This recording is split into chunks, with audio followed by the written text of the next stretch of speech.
Hey everyone. Okay, so right now, I've had a few questions from students about Claisen rearrangements. So I'm just gonna go ahead and go through them again, step by step. Hopefully, this will also help you in understanding that this rearrangement tutorial is gonna make life so much easier if you follow my my 4-step rule. That always works. If you follow this consistently, it will always guarantee to be correct. Okay, so let's look at some examples first. If you look at the notes I posted on Blackboard, I'm gonna use the same examples to show you how I got the substituents on either a cis or in a trans. Okay, so let's look at this for example.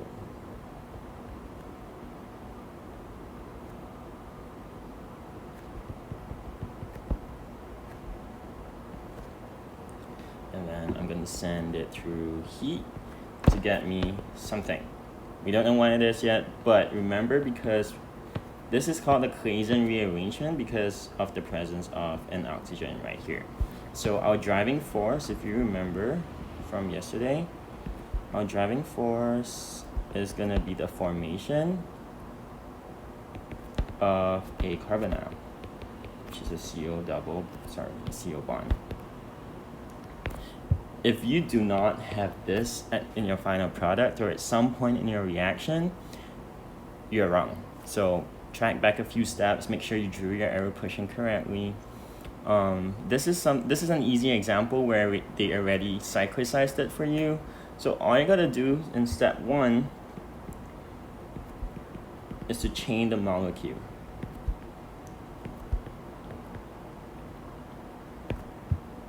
Sorry, to chair the molecule, not chain it. Yeah. To chair the molecule. So I'm gonna convert this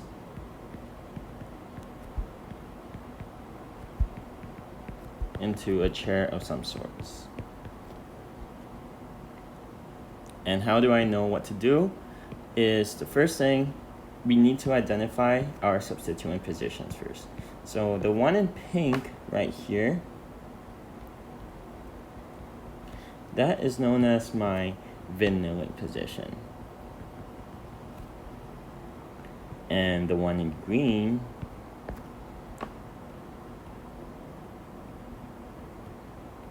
is known as my allylic position. Why? Because if you notice where this double bond starts is how many carbons away? 1 and then 2 carbons. So I have a separation of 2 carbons. But for the vinylic position, the double bond is directly next to the oxygen. That's how we know whether the double bond is vinylic or allylic. So the rule is that the vinylic bond is always at the bottom of the chair, at the bottom of the chair. And then the allylic one has to be, of course, at the top. Allylic bond is at the top of the chair. So how do we do this? Your chair is gonna look like this, right? Take away this bond and replace this with an oxygen right here. So this is your basic template. Now, carbon 1, 2, and then the ethyl. So 1, 2, ethyl is pointing in a what kind of configuration? This is known as a Z-alkene. If you remember from your Orgo 1, this is an E-alkene because it's sort of like trans. So my ethyl has to be pointing up. And if you notice, if you follow the convention that was given to you in your question, you have a trans in both your chair and your starting material. So that is correct. Then for the vinylic one, let me just draw that double bond there.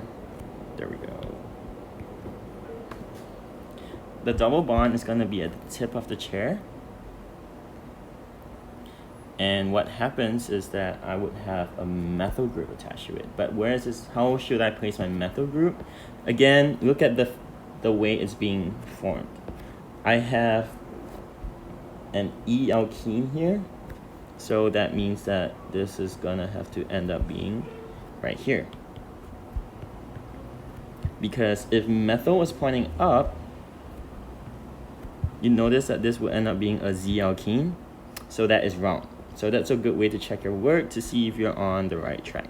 So now we know that methyl and ethyl are pointing down and up respectively, and they're coherent with what was given to you in your starting material. So that's fine. We can now move on to step 2, which is to draw the arrow pushing mechanism.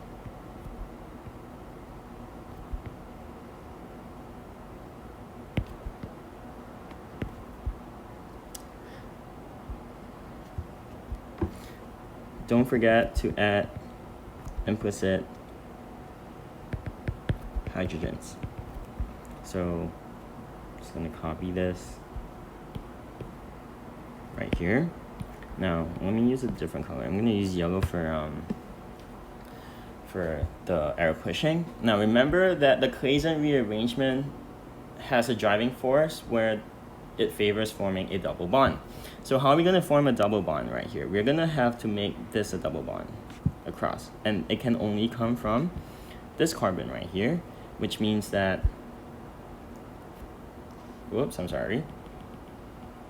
We need to form a double bond right here, which means that this double bond, this right here, is going to form a double bond, kicking this bond off right here.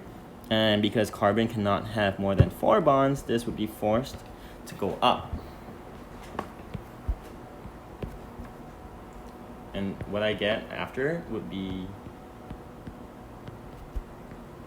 a closed chair. And I would have a double bond right here. And also a bond right here. Double bond.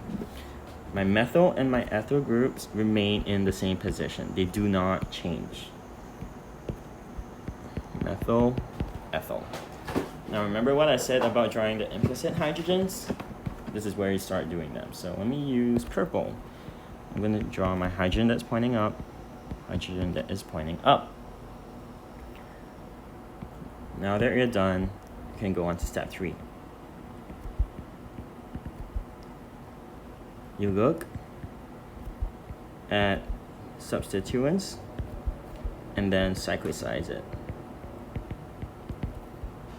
So now we had this.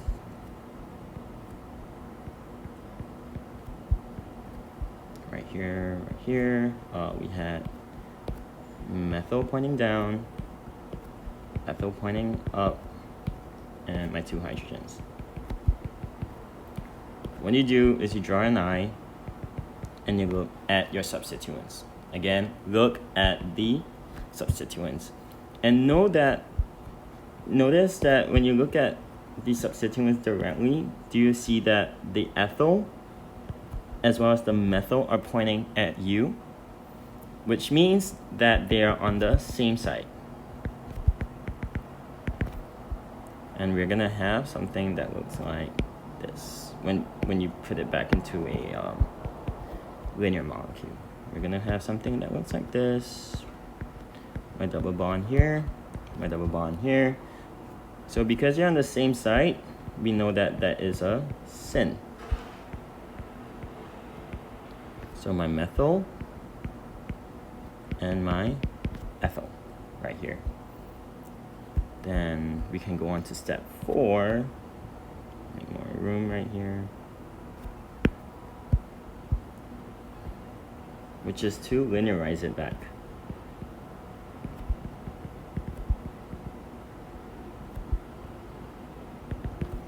So we had this right here, methyl, ethyl. So we just gotta draw our carbon chains. 1, 2, 3, 4, 5. 1, 2, 3, 4, 5. Okay, now carbon 1 has a CO double bond right here. And specifically, this is going to be an aldehyde. So just go ahead and draw the double bond right here. And because this is an aldehyde, we need to add in one more carbon chain.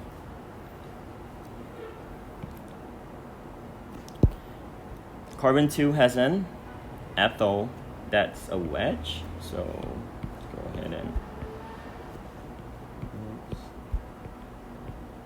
ethyl. And carbon 3 has a methyl. Carbon 4 has nothing. Carbon 5 has a double bond. And there you have it, your final product after the Claisen rearrangement. Hope this helps.